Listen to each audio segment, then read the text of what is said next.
Hello everyone, and welcome back to channel. Today's topic is Kjeldahl Flask.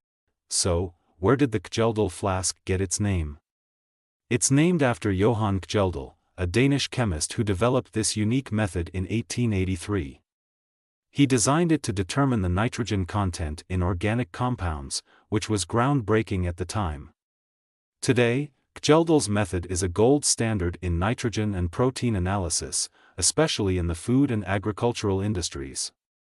And the Kjeldahl Flask is central to this method. What is a Kjeldahl Flask? Now, let's take a look at the Kjeldahl Flask itself.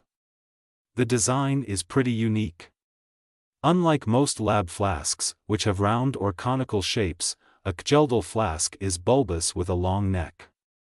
This shape is intentional and plays a key role in the Kjeldahl process. Why is it shaped this way? So, why the bulbous shape?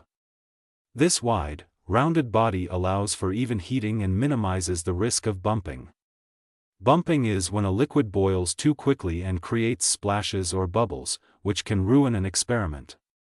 The long neck helps contain any gases or vapors produced in the reaction and allows the condenser to capture them if necessary. How it works in the Kjeldahl method: this process has three main steps: digestion, neutralization, and distillation. Digestion: first, we add a sample to the Kjeldahl flask along with sulfuric acid.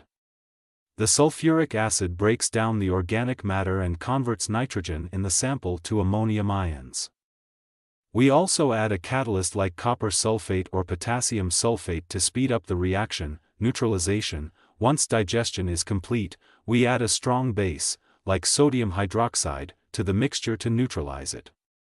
This releases ammonia gas, which contains the nitrogen from our original sample. Distillation and titration: the ammonia gas is then distilled out and absorbed in a solution, typically boric acid.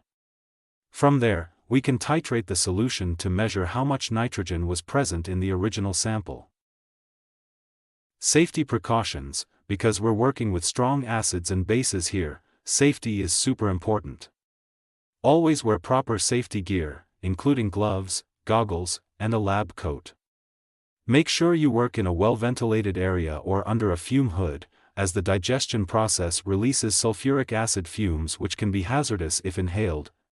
Common applications: the Kjeldahl flask and the method itself are still widely used today across multiple industries.